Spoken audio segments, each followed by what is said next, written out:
Muy buenas tardes a todos y bienvenidos a esta sesión precongreso del Congreso de la Sociedad Española de Calidad Asistencial, este primer congreso virtual y, evidentemente, un congreso muy especial, pero que, a pesar de que sea virtual, pues como siempre mantendrá la calidad y el rigor de todo lo que hace la Sociedad Española de Calidad Asistencial. Esta sesión precongreso está organizada por la Cátedra de Innovación y Gestión Sanitaria de la Universidad Rey Juan Carlos, que está patrocinada por Janssen y que también desde hace ya varios años participa y está presente en el Congreso de la SECA para intentar aportar ideas, sugerencias o actividades que se desarrollan dentro de la cátedra y que están en ese marco de la calidad asistencial.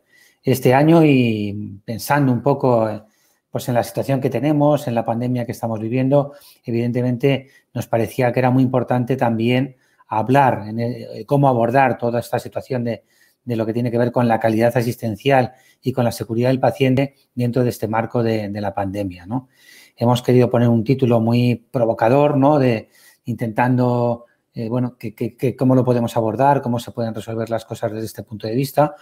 Y para ello cuento con la gran suerte de tener conmigo a dos ponentes que todos vosotros conocéis, de los que yo he aprendido muchísimo de calidad y de seguridad y de gestión por procesos, entre otras muchas cosas, porque, yo no tengo quizás esa formación, procedo del ámbito de la medicina preventiva y salud pública y trabajo en un entorno diferente, más relacionado con la epidemiología y con otra serie de temas y no tanto con la calidad asistencial. Bien, para esta mesa precongreso vamos a tener a dos ponentes, como ya he mencionado. El primero de ellos va a ser Pedro Ruiz, el expresidente de la Asociación Madrileña de Calidad Asistencial, de la ANCA, es el responsable de calidad del Hospital 12 de Octubre, una persona para mí referente también en todos estos temas de calidad y, como decía antes, también en todo lo que tiene que ver por gestión por procesos. Él va a hablar desde el punto de vista de la calidad asistencial, además de esa magnitud de un hospital tan grande como el 12 de Octubre, que tiene un volumen de pacientes, de profesionales y que evidentemente hace o es un exponente y un reflejo de lo que podemos luego reproducir o hacer en otros muchos hospitales.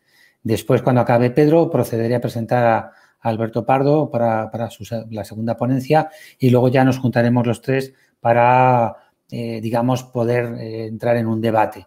Pero en el debate, como es lógico, si hay preguntas que os van surgiendo a lo largo de las exposiciones, las podéis ir escribiendo en el chat que tenéis para, de alguna manera, que las puedan recoger y nos las puedan trasladar para poderlas responder al final de las ponencias.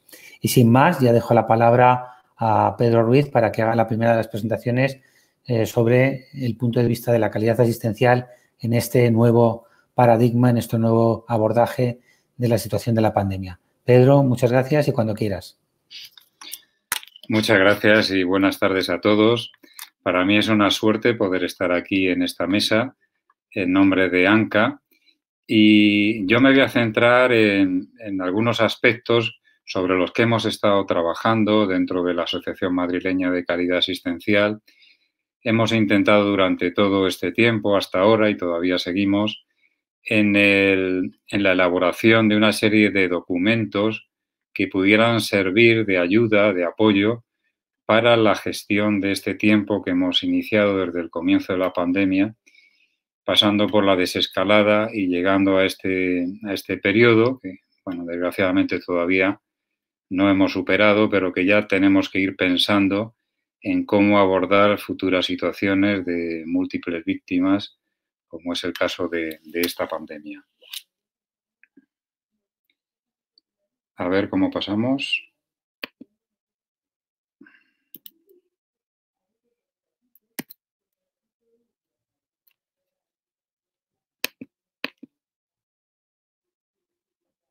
¿Cómo pasamos las diapositivas, por favor?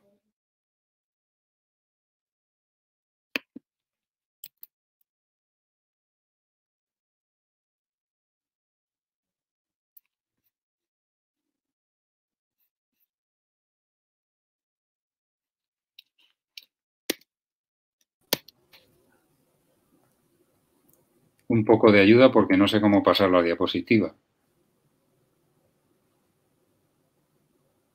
Mira, en el chat han puesto que tienes que cambiar la pestaña. Que te fijes en la pestaña del PowerPoint. Es que no sé qué pestaña es. Vale, pues perdón por la interrupción. Quizás merece la pena que, Carlos, entres y nos lo digas. Me dice, Sí, que la pestaña del PowerPoint, pero no sé, yo tampoco. Es que ¿qué pestaña es? La del Claro. PowerPoint.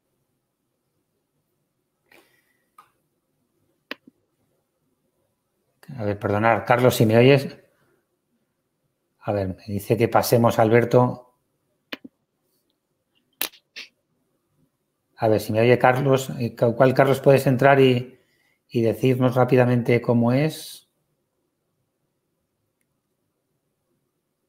Pues nos han pasado a Alberto, pero no era la intención esta.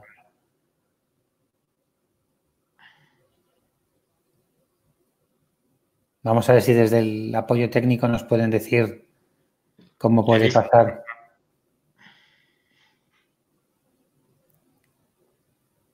¿Queréis que empiece yo? Si no, dicen que sí. Bueno, pues perdón por este lapsus que a veces pasa con este tipo de plataformas. Y entonces vamos a empezar con Alberto Pardo. El punto de vista de la todos le conocéis, es vicepresidente de la Asociación Española de Gestión y Riesgos Sanitarios y de Seguridad del Paciente. Es subdirector general de Calidad Asistencial y Cooperación Sanitaria de la Consejería de Sanidad de la Comunidad de Madrid. Y además yo tengo la suerte de que sea profesor asociado en mi universidad conmigo y que sea para nosotros un referente. Hemos metido todos estos temas relacionados con la calidad asistencial, seguridad del paciente, etcétera, etcétera, están en el currículum de nuestros alumnos. Y gracias, Alberto, y me parece que debe ser un ejemplo a seguir en todas las carreras de ciencias de la salud, ¿no?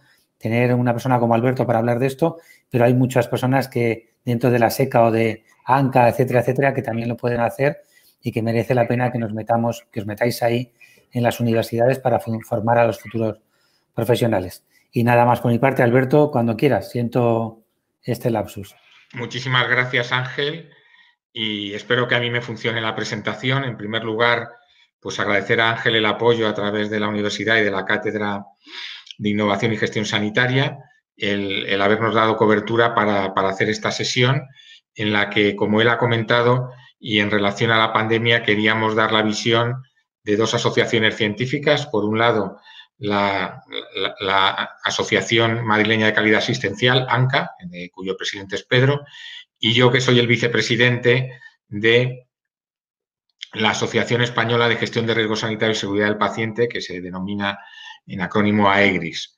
En AEGRIS, justamente a lo largo del estado de alarma y luego cuando mejoró la situación, nos reunimos para, desde nuestro punto de vista, elaborar una serie de recomendaciones que sirvieran para el abordaje de la situación. Y esa es la visión desde la seguridad del paciente que os voy a dar en la tarde de hoy. Como se puede ver en la pantalla, y ya conocéis, la pandemia ha causado la mayor crisis sanitaria que tenemos en nuestra historia reciente, y por eso y por esta razón es la que se hizo esta reflexión desde la Junta Directiva para intentar dar una visión que ayudara a esta nueva situación. Estas recomendaciones que nosotros elaboramos con idea, ya digo, sobre todo de fomentar el debate y añadir el punto de vista de la seguridad del paciente y la gestión de riesgos, las dividimos en 4 grandes apartados. Un apartado primero sobre seguridad del paciente, ahora después intentaré explicar por qué son esos apartados. Uno sobre seguridad del paciente, que tiene 6 recomendaciones, que ahora os comentaré. Otro apartado sobre gestión de riesgo sanitario, que tiene 7 recomendaciones. 3 recomendaciones en relación con el aseguramiento sanitario y 2 recomendaciones más en relación con la normativa que tenemos sobre estas 2 materias, sobre gestión de riesgos y sobre seguridad del paciente. ¿Por qué esas 4 grandes áreas o apartados de recomendaciones? Bueno, en la pantalla lo tenéis, la explicación. En principio, la gestión de riesgos es ese conjunto de actividades que nosotros realizamos con el fin de identificar, evaluar y tratar los riesgos que tenemos durante la asistencia sanitaria de que se produzca un evento y con él un efecto adverso. Lo hacemos para, si podemos prevenir, si podemos minimizar, y si no podemos hacer ninguna de las dos cosas, pues tendremos que tratarlos, y una de las formas es el aseguramiento. Luego, el aseguramiento en realidad es una fase de la gestión de riesgos que está incluida dentro del tratamiento. Hemos separado el aseguramiento porque en esta crisis pensamos que va a tener, sobre todo en los meses posteriores, todavía ahora estamos, como sabéis, aunque no hay una claridad si estamos en la segunda, en la segunda y media, pero desde luego estamos inmersos en la pandemia. Pensamos que después de que pase la crisis, seguramente, y así lo dicen los expertos en aseguramiento, posiblemente tendremos un problema con una segunda pandemia, pero esta en relación con los seguros. ¿Qué es entonces la seguridad del paciente? Pues la seguridad del paciente es lo que es el objetivo que buscamos a través de la gestión de riesgos. Nosotros identificamos, evaluamos y tratamos los riesgos para mejorar la seguridad de los pacientes. Como sabéis, la seguridad de los pacientes es una dimensión, algunos dicen crítica, otros básica, fundamental, desde luego muy importante dentro de la calidad asistencial, y que se suele definir, de acuerdo con las definiciones que todos hemos utilizado de la OMS, como la reducción del riesgo asociado a la asistencia a un mínimo aceptable. Decimos siempre que es un mínimo aceptable porque 0 ahora mismo es imposible en muchas situaciones, y con el fin de mejorar la seguridad del paciente. Y para todo esto, o sea, para gestionar el riesgo, una de sus partes es el aseguramiento para conseguir como objetivo la seguridad del paciente, tenemos un marco que es muy importante en esta situación, que es el marco normativo. Entonces, el no tener normativas específicas en seguridad del paciente y, evidentemente, relacionadas con la pandemia, pues también creemos que son situaciones que habría que al menos analizar y tener en mente para intentar buscar alguna solución. Por tanto, con estos 4 grandes apartados y por este motivo es por lo que dividimos nuestras recomendaciones, como ahora os voy a contar. Bien, si empezamos con las 7 recomendaciones que tenemos en el apartado de seguridad del paciente, la primera es algo que yo creo que se comparte de forma amplia y que además luego matizaré porque en las de gestión de riesgos tenemos una recomendación que puede parecer similar. Aquí lo que hablamos es que es muy importante valorar la seguridad del paciente mediante estudios retrospectivos, es decir, mirar para atrás. Yo aquí os he puesto un ejemplo del último webinar que tuvimos dentro de AEGRIS, que luego también os comentaré dónde podéis ver los siguientes, y en el cual, pues, una de las ponentes pues hablaba y presentaba este artículo que hablaba del análisis causa-raíz.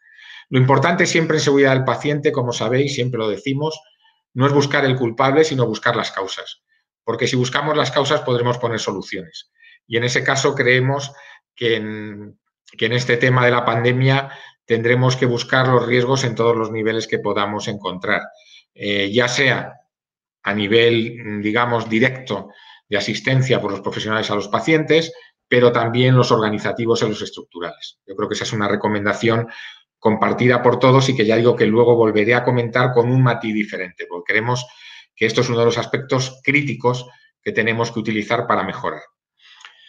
En segundo lugar, y también es algo que yo creo que se comparte de forma muy amplia, es promover, desplegar e implantar la higiene de manos. Y la higiene de manos y también el uso adecuado de guantes, tanto a nivel profesional como poblacional.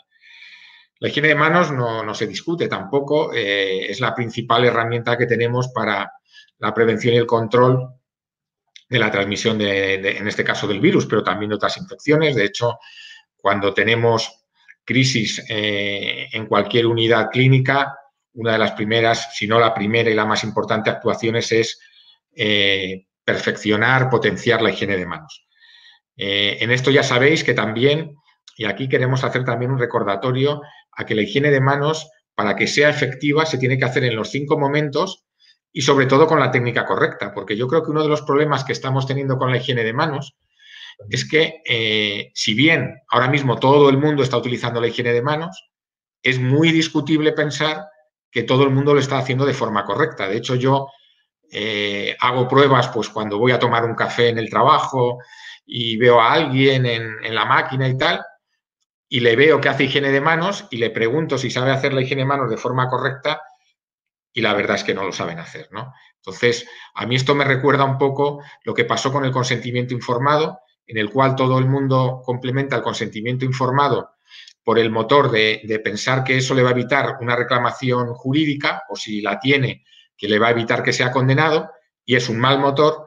Y hay que tener, yo creo, también un poco de cuidado con todo lo que tiene que ver con la higiene de manos, porque vamos a acabar pensando que hacer higiene de manos es echarse un poco de bioalcohol en las manos y frotarse sin hacerlo de la forma correcta y en los momentos correctos. Yo creo que en esto seguramente tendremos que hacer una reflexión e intentar mejorar. También es verdad que la higiene de manos, la pandemia lo que ha puesto la higiene es en un punto primordial, y posiblemente esto también nos va a ayudar a que las actuaciones que hagamos para mejorar la forma correcta de hacerlo o los momentos, pues sea más fácil, ya que la gente al menos está muy sensibilizada con esta actuación. Pero hablando de la higiene de manos, y también lo dice en la recomendación al principio y también al final, creemos que un aspecto que también es muy importante y que también ha habido cierto vaivén en este tiempo de pandemia es el uso adecuado de los guantes. Yo recuerdo que hace muchos años, cuando hablábamos de seguridad del paciente, decíamos, es que los guantes pueden ser un problema, porque a lo mejor un profesional sanitario coge a un paciente con guantes y de ese paciente se va a otro y en los guantes va contaminando. Y muchas veces, como sabéis, los guantes además dan una sensación falsa de seguridad. Con lo cual, el uso adecuado de los guantes, que además al principio de la pandemia pues fue incluso hasta recomendado y parecía que el guante era un aspecto fundamental, casi por encima de la higiene de manos, yo creo que tenemos que volver a retomarlo y a profundizar e intentar concienciar mucho tanto a los profesionales como también a los ciudadanos de que los guantes tienen un uso concreto y evidentemente si no los utilizamos bien, pues van a ser una herramienta que nos puede perjudicar en algún momento más que beneficiarnos, ya que puede transmitir esa, sensación falsa de seguridad y, por tanto, ser un elemento más de contagio que de prevención. Bien, esta es la segunda recomendación. La tercera recomendación está referida a los buenos hábitos de control. Evidentemente, hemos hablado de la higiene de manos. Luego está el distanciamiento físico, que también hay, como sabéis, se habla mucho de distanciamiento social. Hay quien habla que es mejor decir distanciamiento físico. Bueno, estar a 1,5 metros, a 2 metros.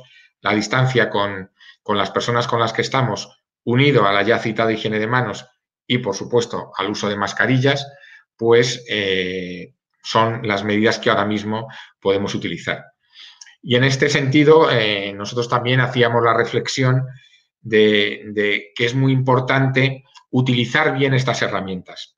Ya digo, porque igual que nos pasaba con la higiene de manos, pues podemos estar utilizando mascarillas que no son las adecuadas, podemos no estar utilizando bien la distancia física entre las personas, y es muy importante que, además de concienciar y dar la importancia de distancia, mascarilla, higiene, que esto lo hagamos bien, porque si no lo hacemos bien, posiblemente no va a ser tan efectivo como nosotros queremos que sea.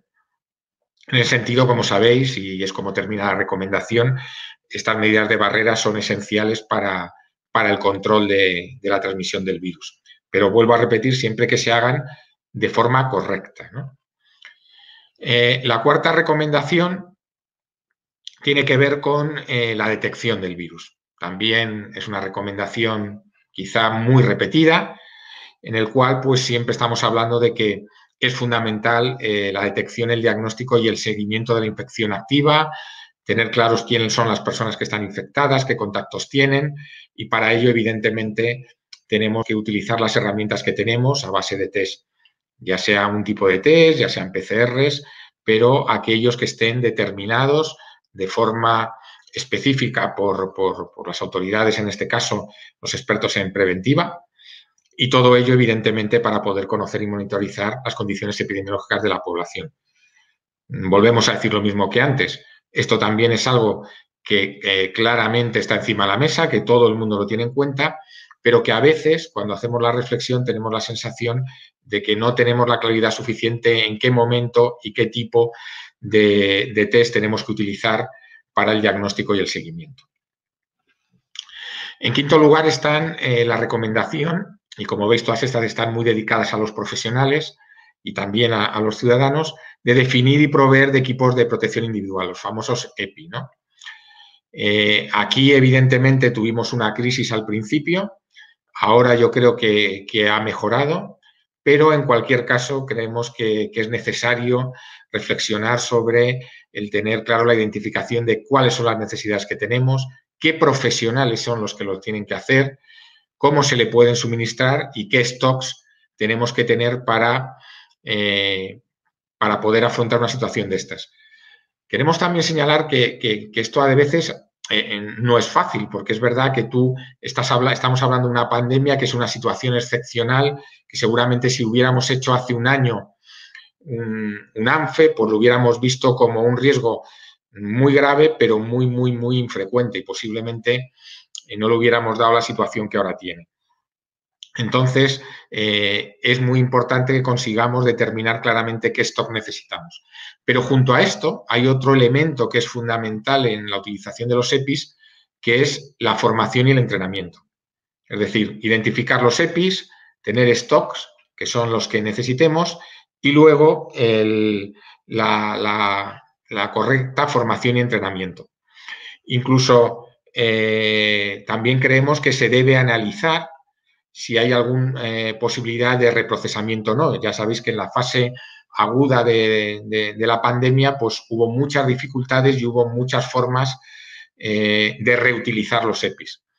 Nosotros creemos que quizá, y en eso abogamos, que una vez pasada este momento de mayor crisis, pues se tiene que analizar todas estas situaciones y sobre todo que nos sirvan para estar preparados en una situación posterior. Es decir, que esto, si nos vuelve a venir, pues ya tengamos esto y nos sirva para aprender todas estas actuaciones. En sexto lugar, la formación. Hemos hablado de formación de EPIs, hemos hablado de formación de higiene de manos. Creemos que es básico el promover y desarrollar la formación y la difusión de buenas prácticas. Ya os digo que uno de los ejemplos que nosotros pensamos que es más importante, y os he comentado el porqué, es lo que tiene que ver con la higiene de manos y la protección individual. Pero también creemos que se tiene que hacer formación más genérica en seguridad del paciente. Y creemos además que esta formación debe ser para todo tipo de colectivos. Yo os he puesto en la pantalla al lado un ejemplo de un curso que tenemos en la Comunidad de Madrid que es específico para directivos, que hemos terminado hace poco una edición online, que ya llevamos algún tiempo haciéndola. Igual que para directivos, pues tenemos que hacer una formación general o formación específica, bien para residentes, que nosotros les damos una sesión todos los años.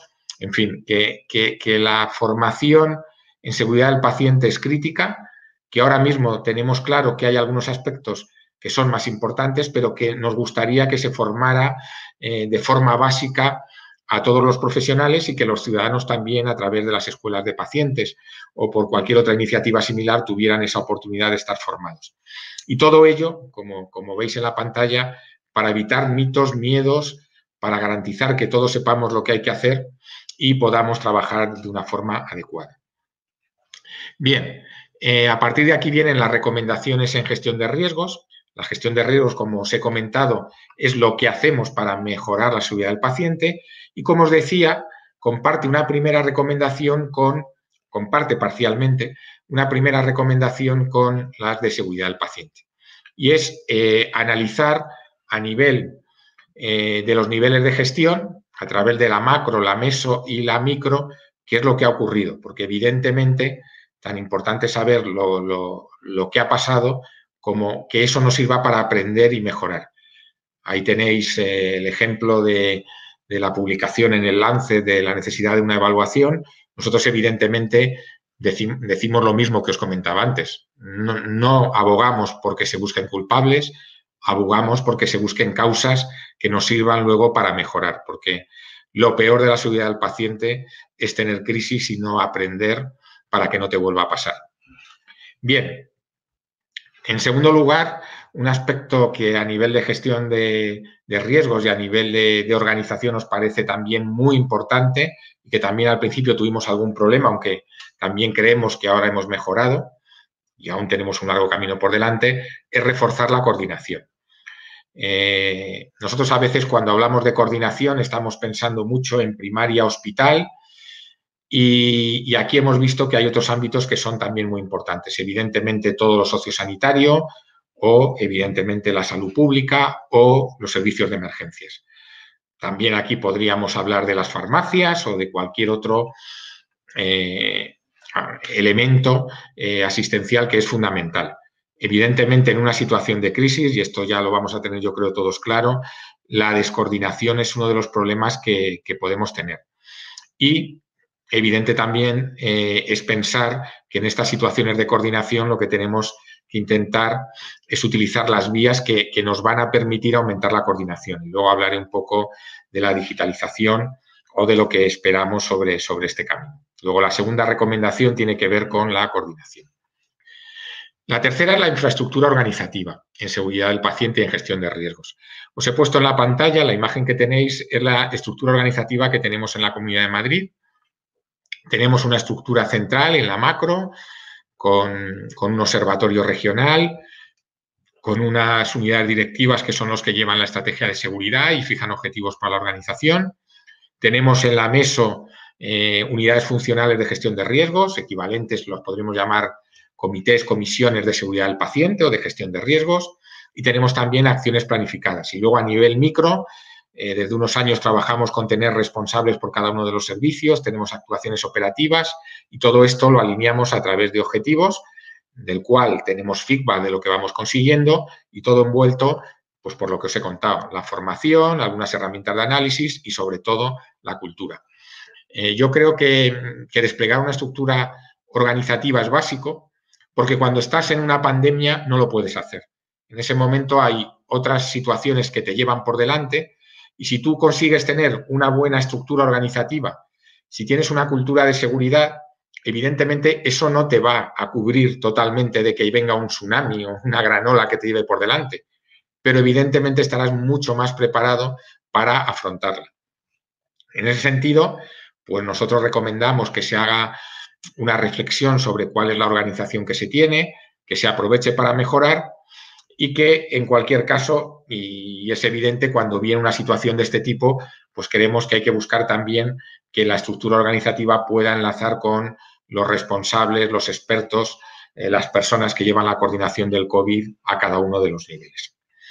Bien, la cuarta recomendación tiene que ver con algo que también hemos tenido encima de la mesa de forma muy amplia en el COVID, que es la atención de los problemas emocionales de los profesionales. Ha sido una situación muy dura, sigue siendo una situación muy dura y posiblemente para algunos o para muchos de nuestros profesionales va a seguir siendo una situación muy dura. Hay muchos trabajos, aquí os he puesto un ejemplo de unas herramientas que se puso a disposición de los profesionales para poder ayudarles en esta situación, con unas reflexiones y recomendaciones también sobre cómo abordar estas situaciones de estrés. En un equipo que lideraba José Joaquín Mira, como los que trabajamos en seguridad del paciente, una persona de amplia experiencia en este campo, pero evidentemente nuestra recomendación va relacionada a que este es un elemento que creemos muy importante, sobre todo para la recuperación de una situación similar a la anterior, antes de la pandemia, y pensamos que además es una situación que se va a mantener en el tiempo, con lo cual pensamos que hay que hacer un esfuerzo porque muchas veces esto ha sido un tema que hemos repetido las personas que trabajamos en seguridad del paciente, pero ahora creemos que está en primera línea y es necesidad de abordarlo. De ahí la recomendación. En quinto lugar, está la mejora y modificación de los sistemas de notificación. En gestión de riesgos, una de las herramientas que tenemos para identificar causas son las notificaciones que permiten, a través normalmente de alguna herramienta informática, aunque también se puede hacer en papel o de otra forma, el comunicar por parte de las personas que han estado implicados en algún riesgo, no necesariamente tiene que ser un efecto adverso, puede haber sido un evento que no ha llegado a tener efecto y que nos permite además tener un sistema de gestión de estos incidentes. Nos comunican los incidentes, nosotros los evaluamos y proponemos acciones de mejora. De hecho, nosotros siempre decimos que para nosotros los sistemas de notificación son de notificación y aprendizaje. Es decir, siempre nos gusta cerrar el círculo con el aprendizaje. En este sentido, durante el COVID. Nosotros hicimos un análisis, el Ministerio hizo uno similar. Yo os he puesto en la pantalla un análisis que hicimos en la Comunidad de Madrid de 3 meses, justamente los 3 meses más críticos, y vimos que comparándolo con el año anterior, el número de notificaciones había bajado, pues como veis, un 64,3% con respecto al año anterior. Había bajado más en primaria que en hospitales y también, aunque no os lo he puesto, evidentemente las causas también han variado. Evidentemente, como decíamos antes, el momento de ver esto seguramente será dentro de un tiempo. No lo comenté antes, pero aprovecho ahora que hablo de los sistemas de notificación. Cuando hablamos de evaluar lo que ha pasado, cuando estamos dentro de la propia pandemia, a veces es difícil hacer una evaluación apropiada y seguramente las mejores evaluaciones o evaluaciones, digamos, más de las que podamos aprender más serán aquellas que podamos hacer justo después que pase la crisis o en los momentos alrededor de la crisis. Bien, la siguiente recomendación tiene que ver con la gobernanza. Hay un documento que os he puesto en pantalla que ha publicado la OCDE hace muy poco tiempo y que habla de la gobernanza. Nosotros lo que recomendábamos que era necesario, y además creemos que también es un aspecto a reflexionar, el que sigamos avanzando en lo que hemos conseguido en la crisis y que participen los profesionales en esta gobernanza.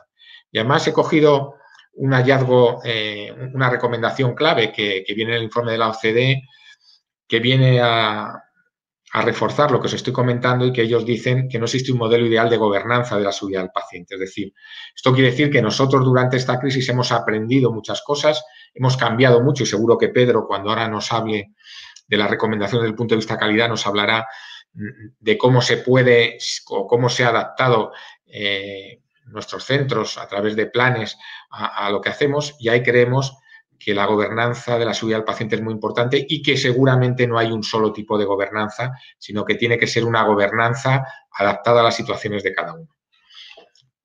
Y la séptima recomendación tiene que ver con algo que también hemos comentado antes, que es todo el tema de la actuación presencial y no presencial.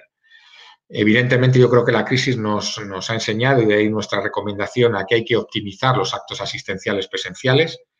Hacíamos y hacemos, ahora menos, claro, muchos actos presenciales que no son necesarios, que no aportan valor, posiblemente ni a nuestra organización, por supuesto que a los pacientes no les suelen aportar valor, pero a nosotros tampoco. Y en el momento actual yo creo que igual que nos ha servido para sensibilizar en higiene de manos y ahora lo tenemos que hacer de forma correcta, pensamos que es un momento muy importante para potenciar de forma correcta todo lo que es la actuación no presencial. Definir cómo se tiene que hacer, definir en qué situaciones lo tenemos que utilizar, con qué mecanismos de seguridad, cuáles son los requisitos.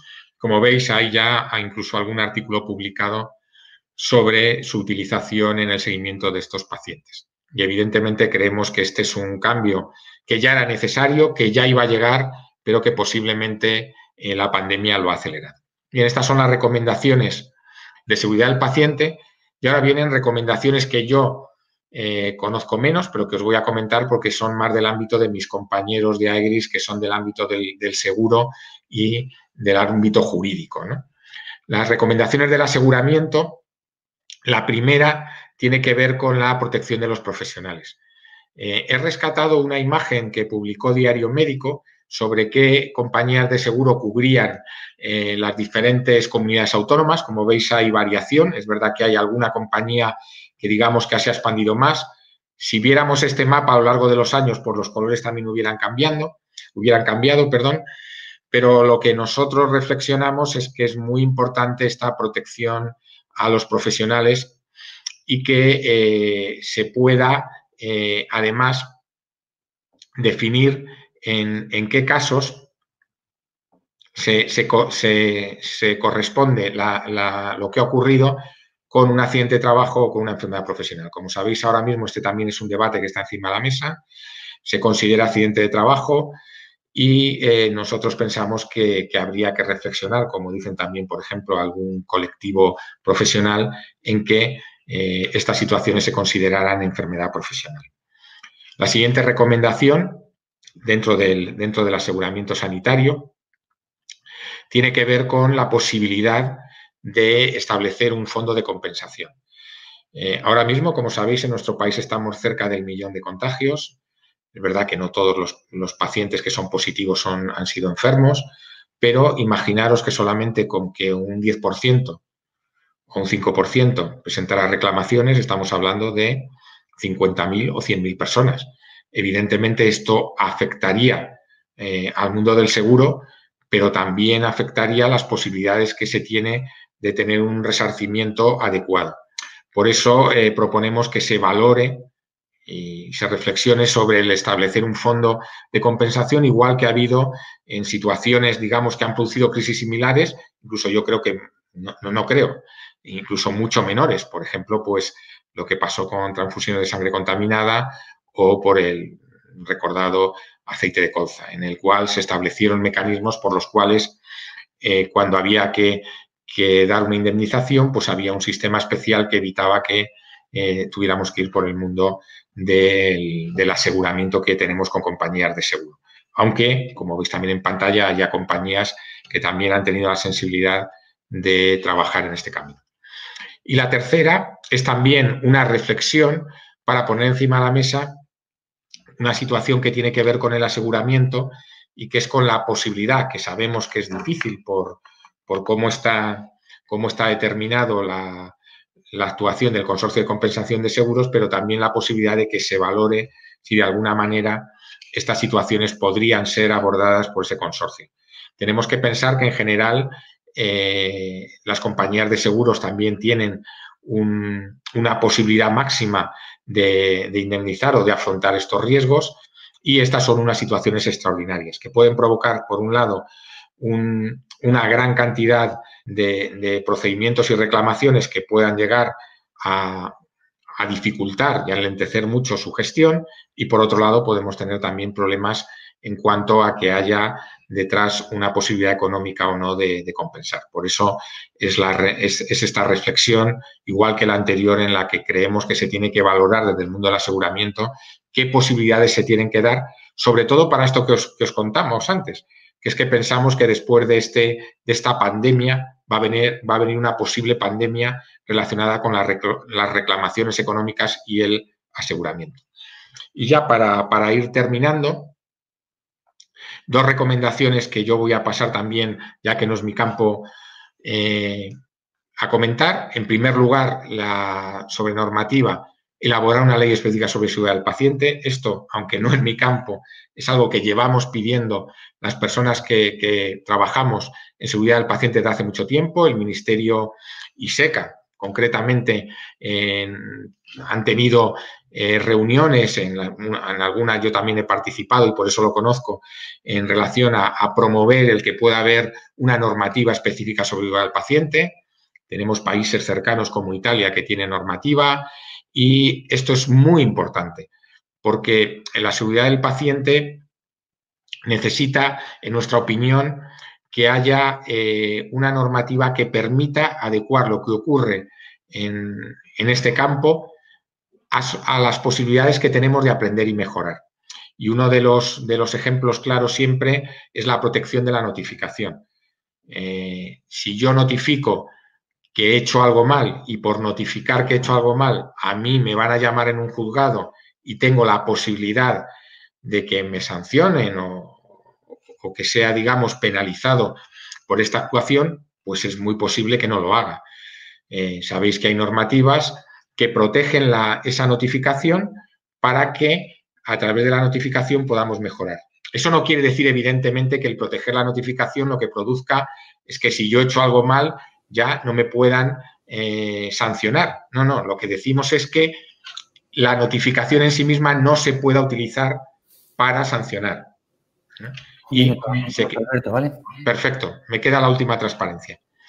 Y por último, también y ligado a esto, la posibilidad de desarrollar normativas específicas para que protejan a los profesionales en esta situación. Bien, a modo de resumen, ya, como os he comentado, hemos repartido las recomendaciones en 4 grandes grupos. El primero, para mejorar los elementos clave de la seguridad del paciente. El segundo, que intenta potenciar la infraestructura organizativa en la gestión de riesgos. El tercero, que intenta desplegar esa protección a los profesionales, pero también el beneficio de los pacientes o los ciudadanos que puedan reclamar a través del aseguramiento. Y, por último, la importancia que para nosotros tiene establecer un marco normativo específico en seguridad del paciente. Muchas gracias. Bien, pues muchas gracias, Alberto. Gracias por esta presentación y actualización de todo lo que tiene que ver con la seguridad del paciente. Las preguntas las haremos al final. Si hay alguien que se ha incorporado un poquito más tarde, decir que hemos tenido un problema técnico en el inicio. Entonces, el doctor Alberto Pardo ha hecho su presentación ahora y ahora rápidamente ya a continuación procedemos a hacer la del doctor Pedro Ruiz, que como ya dije al principio, pues es el presidente de la Asociación Madrileña de Calidad Asistencial y el responsable de calidad del Hospital 12 de Octubre. Pedro, cuando quieras, espero que ahora todo vaya fenomenal y no tengamos ningún problema. Espero que sí. La verdad es que el fallo fue culpa mía exclusivamente, ¿eh? Bueno, sí. Bueno, entonces vamos a hablar de las actividades que durante este periodo de pandemia ha ido desarrollando la Asociación Madrileña de Calidad Asistencial. Vamos a hablar a modo de breve introducción, porque consideramos que es importante dejar claro que separar gestión, calidad y seguridad, pues es un poco artificioso, como veremos, como intentaré demostrar. ¿Cómo fueron los comienzos de la pandemia? ¿Qué podríamos haber tenido? No a modo de lamentación, sino a modo de aprendizaje. La reacción que sobrevino desde que llegó la pandemia, cómo empezamos a actuar, las primeras enseñanzas que sacamos y finalmente unas líneas sobre cómo prepararnos para el futuro. Bueno, cuando hablamos de calidad y seguridad, a mí siempre me ha parecido un poco extraño que lo separemos, porque en realidad dentro de las dimensiones de calidad está la seguridad. Bien es verdad que en un principio no estaba considerada, pero después, sobre todo a raíz de los estudios ya tan famosos conocidos de Nueva York, Utah, Colorado, etcétera, el informe del Instituto de Medicina, ya parece que tomó cuerpo propio la seguridad, pero en realidad cuando estamos hablando de seguridad del paciente, estamos hablando de calidad científico-técnica, es decir, seguir la lex artis, el estado actual de la ciencia, adecuación, que es realmente pues, no hacer prácticas innecesarias y dar al paciente el servicio que realmente requiere, y de efectividad clínica, de resultados clínicos. Es decir, todo eso conformaría la macrodimensión que sería la seguridad del paciente. Lo mismo pasa con calidad y gestión. En realidad, dentro de la calidad sabemos que hay tres enfoques, que tenemos que tener una buena estructura, desarrollar bien los procesos y obtener buenos resultados para poder hablar de calidad. Es decir, la calidad lo engloba todo. De hecho, los sistemas de gestión de calidad, como son ISO 9001, FQM, principalmente el modelo actual de 2020, y la Joint Commission, la última edición del año 2017, introducen activamente la gestión dentro de sus sistemas de acreditación y certificación. Por tanto, la calidad, yo al menos la veo así, es un líquido que empapa todo. Podemos tener calidad en la gestión, calidad en nuestros procesos, calidad es algo completamente ubicuo que tiene que impregnar todo, si no, pues no podemos hablar de ella. Bien, nos llegó esta etapa tan dura para todos y de la que estamos aprendiendo tanto en general, que es la etapa del coronavirus.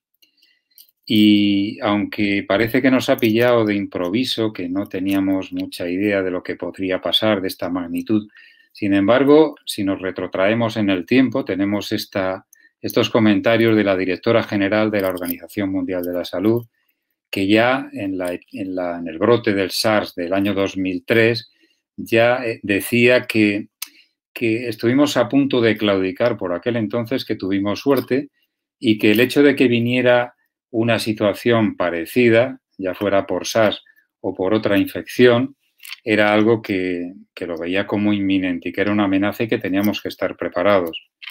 Hay muchos testimonios en este sentido.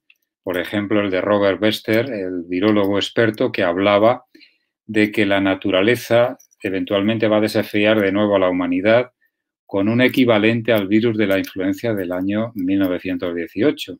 Y esto lo escribió en el año 2019.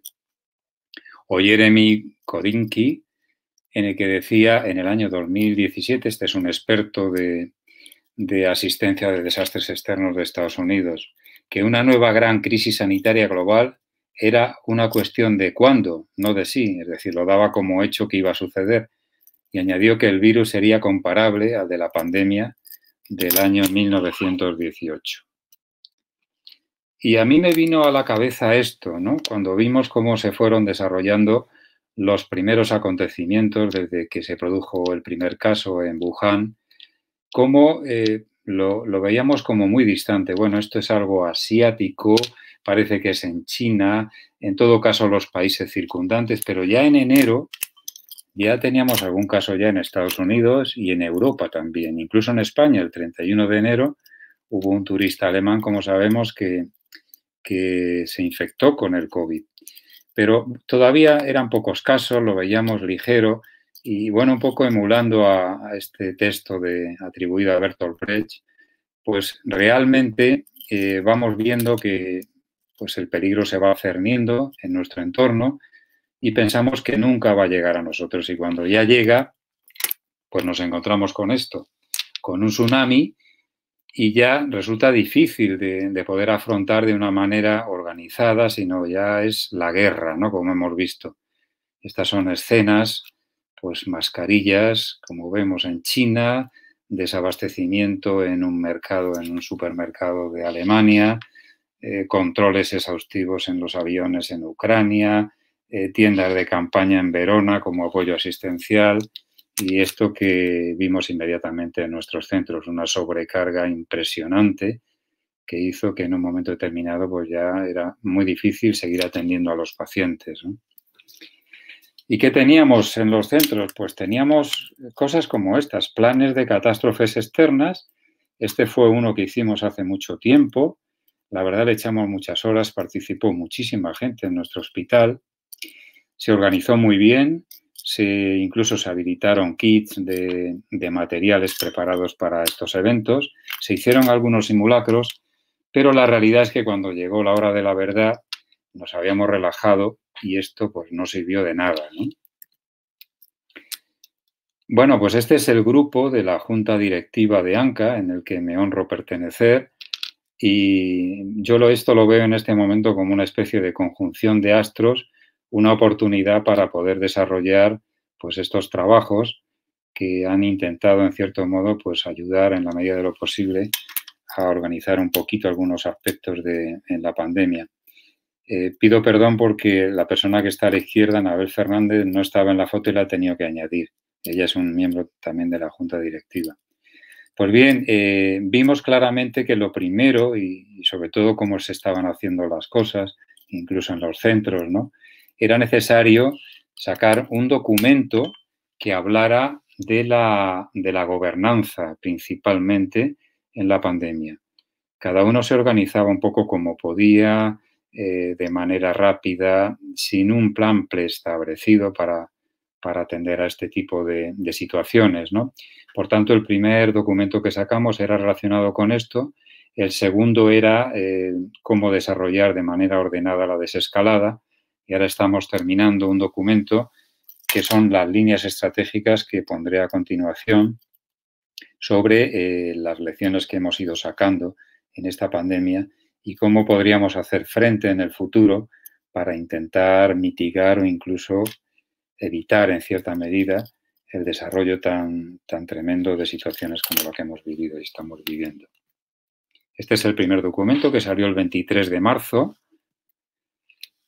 y en este documento pues hay una serie de puntos que yo creo que son imprescindibles, como es tener una gobernanza definida, unos grupos directivos y unos grupos operativos con referentes en los servicios, etcétera, un plan de prevención y protección de trabajadores, un plan de comunicación interna, otro aspecto que hemos visto que en general pues ha sido muy problemático, tener las materias en las que hay que desarrollar los protocolos y procedimientos, el plan de comunicación externa, la formación, que ha comentado Alberto, muy importante, para que todos estemos preparados, y no solamente desde el punto de vista técnico, sino también desde el punto de vista de manejo del estrés, de las situaciones, para poder abordar todo de la mejor manera y no desgastarnos innecesariamente.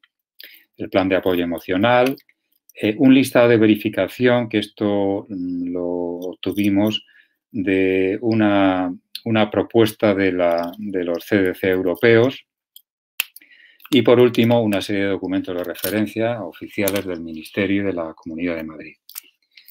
Este es el listado de verificación al que hacía referencia. Estos son los capítulos, son muchos criterios, más de 100, y hablan de estos aspectos tan importantes como son, pues, preservar la gobernanza, los recursos humanos, la comunicación, formación, las medidas de protección, la clasificación de pacientes, la ubicación y traslado y la limpieza.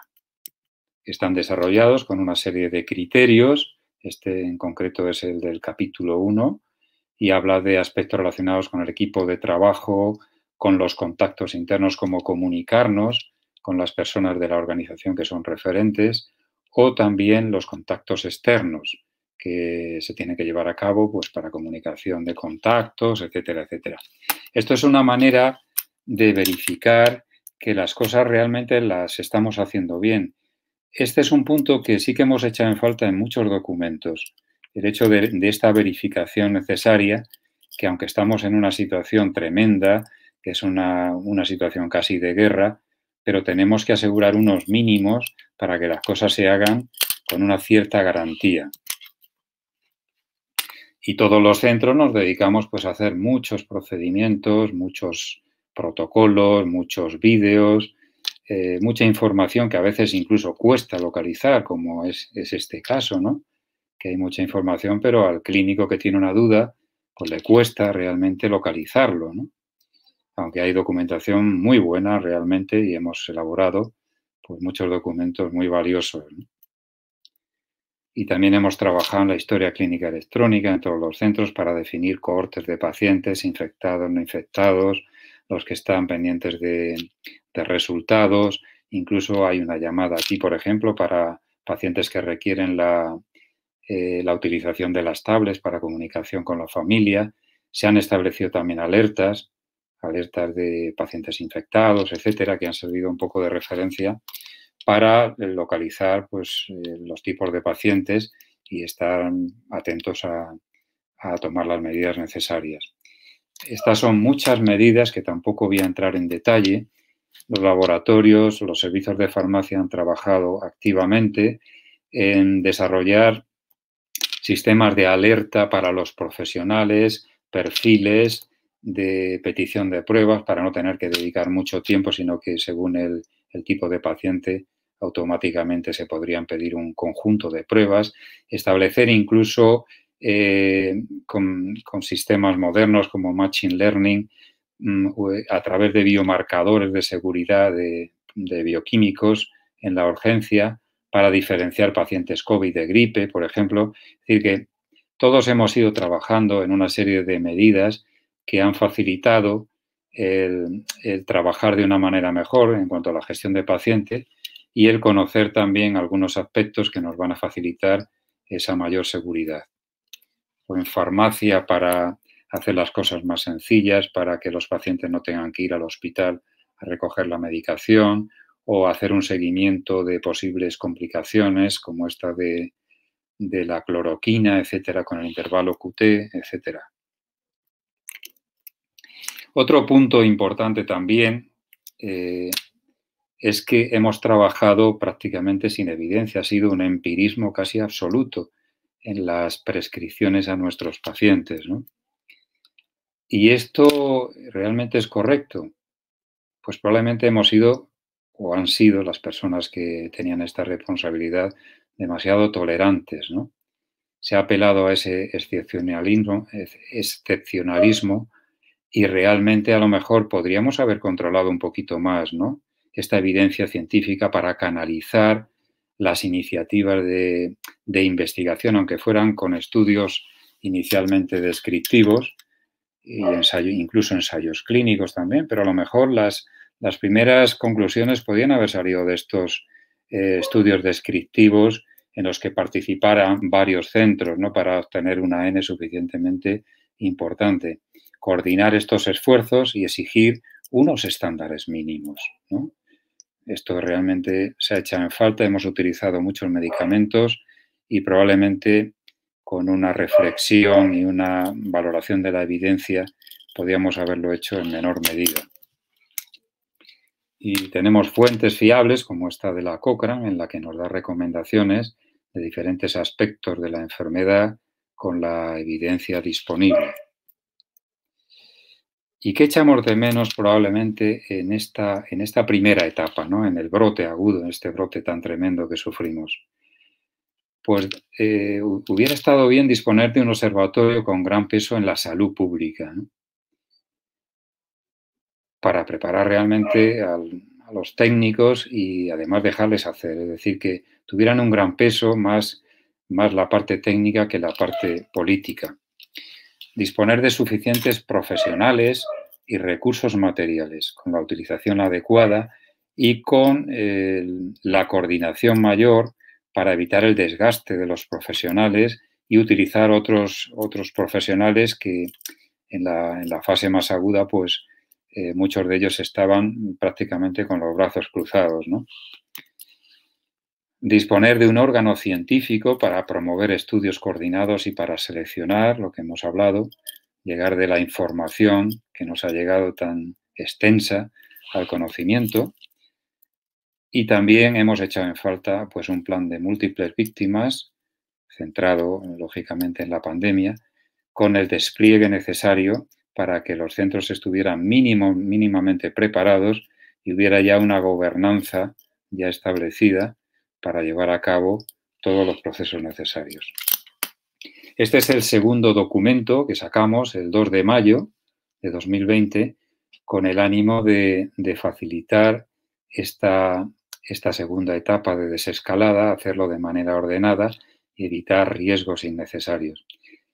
Comentar que estos documentos hemos intentado difundirlos incluso fuera de España y se han utilizado, sí que sabemos, en diversos hospitales. Este es el contenido de este segundo documento, en el que se incluyen, pues, gobernanza, aspectos relacionados con la gestión, ejecución, despliegue y monitorización de indicadores y seguimiento de recomendaciones, también en la línea de esta verificación o esta auditoría necesaria para asegurarnos que las cosas se están haciendo bien. Esto es un ejemplo de monitorización de casos, pacientes infectados, profesionales afectados, o de materiales, importante revisión de stocks, auditoría de las recomendaciones, aspectos relacionados con la estructura y organización, referentes a profesionales, a pacientes, a suministros, aspectos relacionados con los protocolos de limpieza y su cumplimiento y la planificación de la misma, y el plan de comunicación interna, algo muy importante y en el que hemos visto que muchas veces la información no llega oportuna y sistemáticamente a las personas.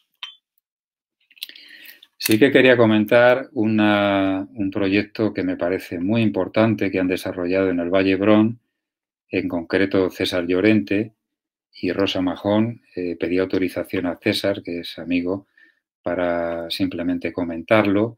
Es un sistema de acreditación con un conjunto de estándares que se ha basado en documentos relevantes de organizaciones internacionales que han hecho además una primera evaluación en su hospital, detectando áreas de mejora y poniendo en marcha estas acciones de mejora para intentar controlar estos déficits. Estos son los apartados, está en catalán, pero yo creo que se entiende suficientemente bien. Pues aspectos relacionados con el liderazgo, la estrategia, la política, la organización, las áreas asistenciales y no asistenciales, las áreas de apoyo, la logística y tecnología, comunicación, y sistemas de información y evaluación. Hay una parte, como vemos, que son de autoevaluación, pero otras son de auditorías in situ. Y también una iniciativa que me parece muy importante y ha sido muy oportuna es este documento de certificación AENOR a través de protocolos frente al COVID, que toca estos 10 aspectos clave. No son de desarrollo exhaustivo, pero yo creo que dan en el centro de la diana. Ha habido centros que han pasado esta auditoría con éxito y toca pues muchos de los aspectos que hemos ido comentando. Finalmente, el último, por ejemplo, habla de implantar procesos de autocontrol, de hacer un seguimiento exhaustivo de todas las medidas que se toman para ver si realmente se están cumpliendo o no. Esto, como comentaba, es algo que me parece crucial y que se ha desatendido en cierta medida en nuestros centros. Es decir, nos hemos dedicado a trabajar, a gestionar lo inmediato y nos hemos olvidado de la necesidad de esta evaluación y de este cumplimiento básico de las medidas de higiene, de prevención, de limpieza, etcétera, etcétera. Bueno, pues de cara al futuro hemos preparado este documento, que es un análisis estratégico. Está en fase borrador, pero ya estamos circulando el documento definitivo, en el que se han desarrollado 10 líneas estratégicas que en un principio pensábamos que las íbamos a centrar solo en la Comunidad de Madrid, pero la Comunidad de Madrid está en un país y hay aspectos que realmente pues tienen que venir de arriba. Por tanto, en algunas líneas hemos avanzado un poco hacia aguas arriba porque era inevitable. Si tenemos, por ejemplo, un plan de contingencias, está claro que tiene que venir desde arriba porque tiene que haber una coordinación. Entonces, estas líneas estratégicas que han salido de un análisis bastante exhaustivo, hemos hecho un DAFO-CAME considerando los cuatro aspectos y finalmente han salido estas líneas que tienen unos aspectos, unos puntos críticos de éxito y un desarrollo de diversas acciones encaminadas a dar respuesta de manera positiva a estos problemas. Bueno, hemos visto cosas muy positivas también como esto de la solidaridad, ¿no? Y el sentirnos vulnerables. Yo creo que eso es positivo. O sea, ese cierto engreimiento inicial de que nuestro sistema sanitario es muy potente y puede con todo y nuestra situación económica permite pues cualquier cosa. Hemos visto que esto no es así, que necesitamos también solidaridad. Y hemos visto una cosa muy curiosa, como este es un gráfico de Wuhan, el año 2019 y el año 2020. La contaminación, fijaros qué diferencias tan grandes, ¿no? De la etapa de 2019, que hay una contaminación importante de dióxido de nitrógeno, y sin embargo, en la etapa en la que había confinamiento, pues está todo en niveles mínimos, ¿no? Esto es muy agradable, y eso sí que lo hemos vivido, salir a la calle, poder ver el cielo, ver cómo las plantas crecían de manera desmesurada, cómo las aves acudían a los parques y a las calles. Era algo agradable y que realmente deberíamos intentar pues, acercar dentro de lo posible esta situación. Bueno, y ya para terminar, comentar que yo creo que a la vista de todo lo que hemos vivido, necesitamos realmente una salud pública muy potente, muy robusta, que necesitamos adecuar el número de profesionales sanitarios y las instalaciones y el equipamiento, que tenemos que estar organizados y coordinados, que tenemos que tener, lógicamente, el abastecimiento necesario, que precisamos de datos fiables y comunicados oportunamente para la toma de decisiones y que se precisa cuidar de los pacientes, de las familias y de los profesionales. Pues muchas gracias. Pues muchísimas gracias, Pedro, por esta brillante presentación. La verdad es que me gusta que haya ese final, ¿no?, donde pones ahí la salud pública, que de alguna forma no se visualiza nunca y que esta pandemia la ha visualizado para demostrar que tenemos que tener un desarrollo mucho más amplio de ella y estar presente de una forma más clara, ¿no? Vamos a entrar en el turno de preguntas, tenemos tiempo Y bueno, sí que os pediría que fuésemos muy concisos en las respuestas porque hay varias preguntas y así nos da tiempo a por lo menos responder a todas las personas que han ido formulando diferentes preguntas. Dejándole descansar un poquito a Pedro, que acaba de terminar su exposición, la primera pregunta que nos plantean va dirigida en este caso a Alberto, que ya le tenemos ahí. Yo le podemos estar los tres posiblemente en la pantalla ya. Perfecto, muy bien, porque también nos podemos preguntar entre nosotros, no solo yo que estoy moderando, sino que cualquier cosa que queréis preguntar, por supuesto, fenomenal en hacerlo, ¿no? La primera pregunta que va dirigida a Alberto sería, pues, ¿qué verificaciones básicas se deberían hacer en una pandemia? Por ejemplo, poniendo un ejemplo de los hospitales, ¿no? ¿Qué verificaciones básicas tendríamos que hacer en un hospital ante una pandemia? Bueno, la verdad es que cuando pensamos en los hospitales y entendiendo con verificación, yo podría referirme a lo que nos ha presentado Pedro. Claro. Pedro nos ha presentado varios checklists que yo creo que es los que tendríamos que utilizar y además, si queremos, también podemos utilizar lo que nos ha comentado sobre la certificación que ha puesto en marcha ENOR. Realmente ahí es donde podemos acordar qué son los puntos críticos que deberíamos tener.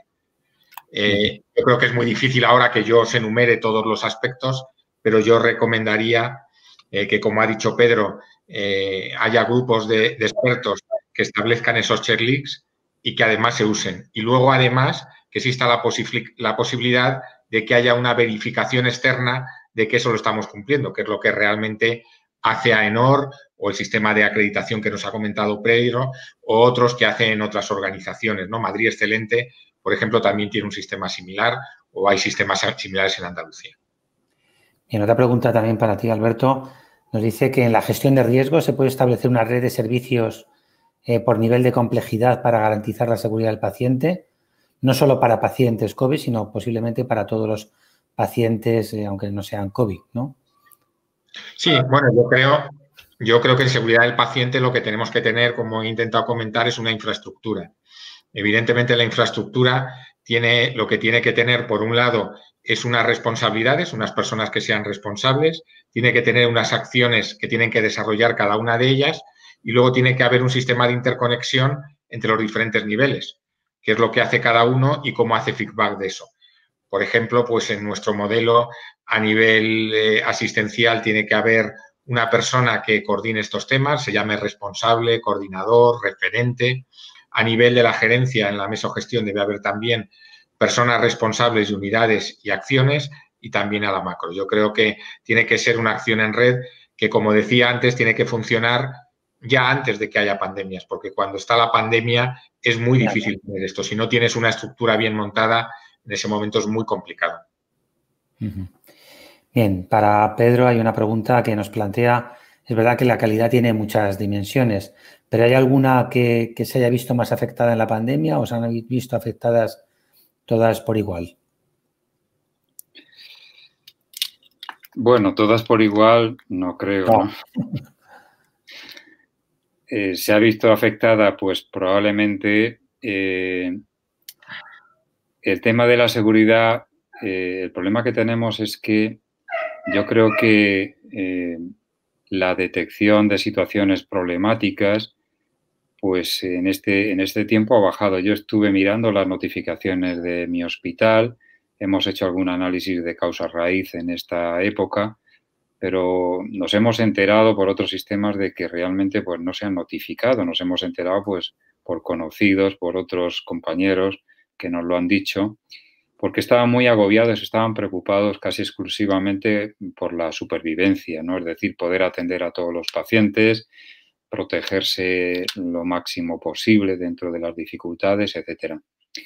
Yo creo que el tema de la calidad científico-técnica, adecuación, dentro de esas dimensiones, ahí hemos tenido una laguna importante, por lo que hemos comentado, porque no había evidencia, porque se ha gestionado probablemente mal la información para llegar al conocimiento y poder transmitirlo a los profesionales, y estos han sido dos aspectos importantes. Entrar en eficiencia también como otra dimensión de la calidad, pues es muy complicado y es muy difícil de valorar, pero probablemente podríamos haber sido también más eficientes, ¿no? Bien. Al hilo de esto, y Alberto, en tu exposición hablabas mucho de seguridad del paciente, pero es verdad que en esta pandemia los profesionales también se han visto muy afectados, ¿no? Y se han visto muy dañados desde el punto de vista del estrés con el que han tenido que trabajar y con el que han vivido. ¿Se puede hacer algo para mitigar ese estrés y esa situación en los profesionales?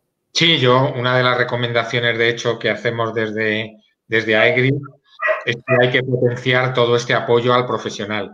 Y yo creo que hay que potenciarlo, como casi siempre en un problema complejo, por varias vías. No hay una sola solución mágica. Posiblemente habrá que aumentar el apoyo por profesionales expertos en esta materia. Posiblemente tengamos que tener herramientas que también sirvan de autoayuda, y posiblemente también están nuestros servicios de medicina laboral, los profesionales que trabajan directamente con nuestros profesionales. Por tanto, yo creo que evidentemente se pueden hacer cosas, y no solo se pueden, sino que se deben, porque además va a ser necesario para que los profesionales puedan volver a una situación parecida a la anterior. Ya digo, os comento esas 3 vías, pero seguramente habrá que hacer más a lo largo del tiempo. Pero elementos de autoayuda, apoyo profesional, apoyo por los propios centros, y luego yo creo una cosa muy importante, el apoyo entre los propios compañeros. Yo creo que muchas veces los compañeros, un aspecto que a veces olvidamos es el apoyo que nos puede dar el de al lado, ¿no? Yo creo que en situaciones de crisis el apoyo del grupo es también muy importante, porque te ayuda a mantenerte, ¿no? Y es cuando pase la crisis cuando ya estos otros apoyos seguramente serán más efectivos. Podría comentar. Sí, Pedro, por supuesto. Comentar también otros aspectos que yo he visto que realmente también influyen en este estrés en los profesionales, ¿no?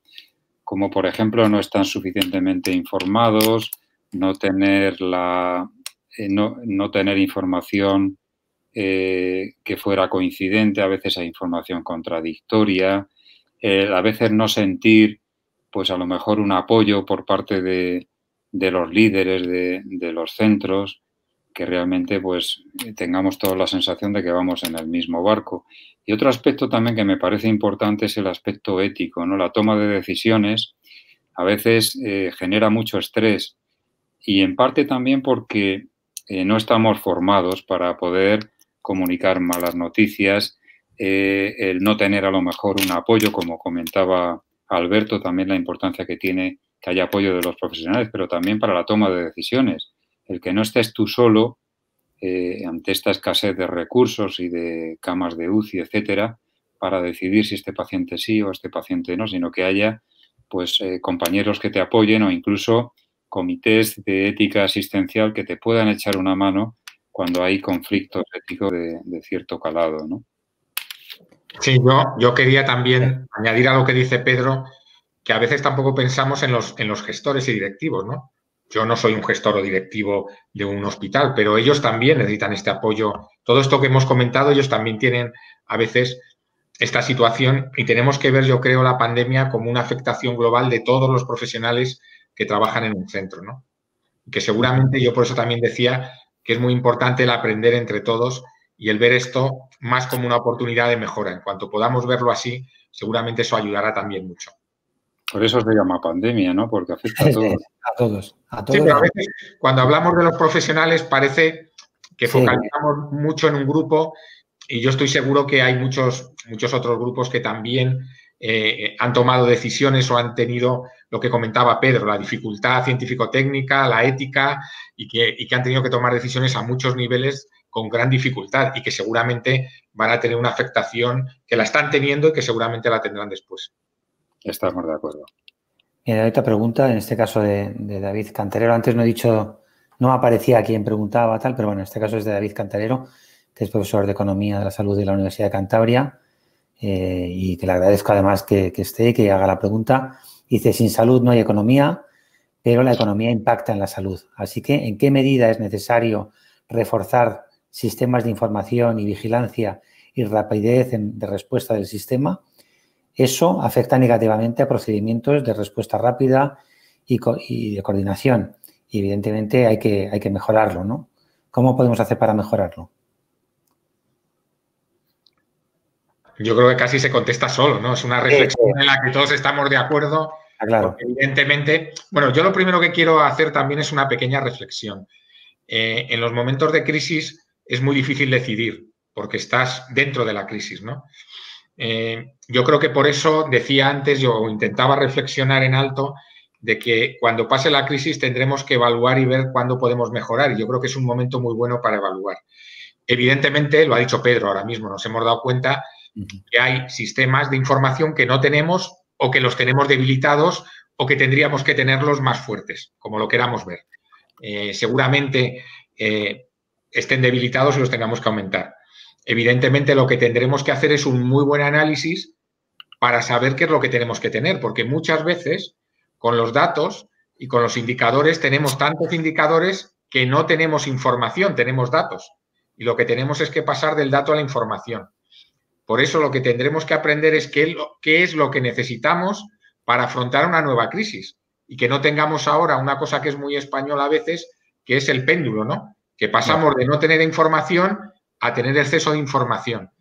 Entonces yo creo que evidentemente habrá que potenciar los sistemas, pero habrá que saber y determinar claramente qué es lo que queremos potenciar y qué información queremos tener.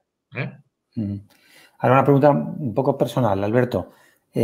Tú coordinas el Observatorio de Resultados de la Comunidad de Madrid, ¿no?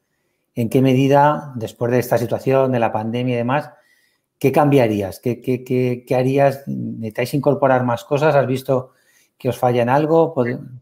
No sé. A ver, el observatorio hay que entender que es una herramienta para los ciudadanos. Sí. O sea, ahí lo que les damos es resultados sobre la actividad que nosotros estamos desarrollando. Es muy difícil en un periodo de pandemia establecer indicadores que sirvan al ciudadano. Lo estamos viendo con las comunicaciones que tenemos, ¿no? Entonces, el observatorio es algo más de fondo. Seguramente, si la vacuna nos ayuda, y tú de la vacuna entiendes más que yo, Ángel, a lo mejor cuando saquemos la próxima edición del observatorio, la situación haya pasado y el indicador no tiene mucho sentido. Os pongo un ejemplo. Uno de los indicadores que nosotros tenemos son los pacientes con hepatitis C tratados. Sí. Ese es un indicador que va a desaparecer, pero hace muy pocos años era un indicador crítico para los pacientes. Seguramente pasado 1 o 2 años, los indicadores relacionados con la propia pandemia para el ciudadano no van a tener mucho interés. Por lo cual, en estas situaciones críticas, y yo creo que también lo ha comentado Pedro, necesitamos seguramente estar preparados para elaborar una serie de indicadores ad hoc para el momento, pero que seguramente no van a ser de utilidad 1 o 2 años después porque la crisis ha pasado. Y vamos a necesitar, para explicar lo que ocurre, indicadores muy específicos que no van a tener tanto sentido a lo largo de los años. Mientras que el observatorio es una herramienta, digamos, más de fondo, más de actividad constante y que da una información al ciudadano sobre qué puede obtener y dónde puede decidir. Y pero hay otro aspecto que sería los pacientes crónicos, ¿no? En gran medida la pandemia también les ha visto afectados no solo por el COVID, sino por a veces el retraso en los tratamientos, retraso en diagnósticos, intervenciones y demás, incluso por el miedo a salir a la calle. En un debate que tenía hace poco con pacientes crónicos que están en tratamientos con inmunosupresores, etcétera, etcétera, tenían miedo de salir a la calle, miedo de ir al hospital, a su centro de salud, etcétera, etcétera, ¿no? ¿En qué medida esto puede, o cómo podemos abordar esto, ¿no? Cuando de alguna forma podamos decir que la pandemia ha remitido, que todavía van a tardar unos meses y demás, pero bueno, ¿qué podemos hacer para que no pierdan ellos? Porque estaban con buena calidad. Ayer con una responsable de cardiología y de urgencias de un hospital de Madrid me decía que están empezando a ver enfermos cardíacos que acuden a urgencias con patologías que antes no acudían porque los profesionales de primaria los tenían bien controlados, pero se ha perdido el control y ahora están acudiendo a la urgencia. Eso se va a reflejar en resultados. ¿Cómo podemos abordar esa situación? Un poco la pregunta a los dos. Y con esto ya vamos terminando. Pues, a ver, yo creo que durante este tiempo, aunque ya se estaban haciendo, por ejemplo, todas las e-consultas y sistemas temáticos para contacto con los pacientes, es un medio muy potente, que además puede servir para, como ha servido realmente, para cribar a aquellos pacientes que tenían que someterse a una consulta presencial, por ejemplo. Esto, disponer, por ejemplo, de sistemas de triaje telemáticos, telefónicos o incluso telemáticos con visualización, etcétera, esto puede ser algo que nos puede ayudar también a cribar aquellos casos que son graves y que tienen que acudir a centros y tener circuitos separados para atender a este tipo de pacientes, ¿no? Es verdad, yo creo que lo estamos viendo ahora, pues ahora vamos a ver pues cánceres pasados ya de tiempo, problemas crónicos que se agudizan, etcétera. Eso es esperable y ya se está viendo y se va a ver más, ¿no? Dentro de poco tiempo, porque todo lo programado pues se ha pospuesto y por mucho que se quiera priorizar, pues a veces no tienes información suficiente para hacerlo, ¿no? Por tanto, yo creo que hay que potenciar ahora esto en gran medida para intentar mitigar estas situaciones, ¿no? Sí, como dice Pedro, yo creo que una de las claves son los programas de cronicidad que hace unos años se empezaron a implantar y que la base de estos programas es cribar a los pacientes a nivel de atención primaria, tener al paciente ya, digamos, clasificado en su nivel de comorbilidad y actuar nosotros como sistema sanitario, no haciendo que el paciente entre en el radar nuestro, sino siendo nosotros los que identificamos al paciente con mayor necesidad de atención. Y ahora que, como decía Pedro, se ha potenciado mucho pues la llamada telefónica, la teleconsulta, ser el sistema sanitario el que sea proactivo a la hora de identificar a estos pacientes. Pero es verdad que también la pandemia es multifactorial, porque no solo es que nosotros no identifiquemos, sino que el propio paciente tiene a veces miedo a ir a los centros sanitarios y tampoco a veces tenemos mecanismos para identificar. Yo estoy seguro que en el futuro, mi hijo es ingeniero informático y Pedro también sé que está en este campo en su familia, yo creo que en el futuro seguramente llevaremos, además de un SWAT, pues llevaremos algún tipo de chip o de algún tipo tal que seguramente nos ayudará. Y yo creo que la tecnología nos ayudará mucho a esto que estamos hablando, pero evidentemente cuando ha venido la pandemia, primero no teníamos todos los pacientes identificados, no tenemos a todos los pacientes con dispositivos que podamos saber en qué situación está y en conjunto ahora pues tenemos efectivamente delante un problema que va a ser que vamos a tener pacientes seguramente, como tú comentabas, Ángel, que van a presentar patologías que hacía tiempo que no teníamos. Pero bueno, lo único que nos quedará es intentar, como decía Pedro, priorizarlos y atenderlos. Pero lo fundamental de todas maneras para eso es que pase la pandemia. Porque cuanto antes podamos recuperar la normalidad asistencial y dedicar todos los recursos, pues antes podremos regularizar estas situaciones y el paciente menos miedo también tendrá a venir al sistema y mejor podemos aprovechar todos los recursos que tenemos. Muy bien, pues muchísimas gracias a los dos. Yo creo que hemos hecho una sesión. A mí me ha gustado muchísimo, como siempre, oíros. He aprendido muchísimo.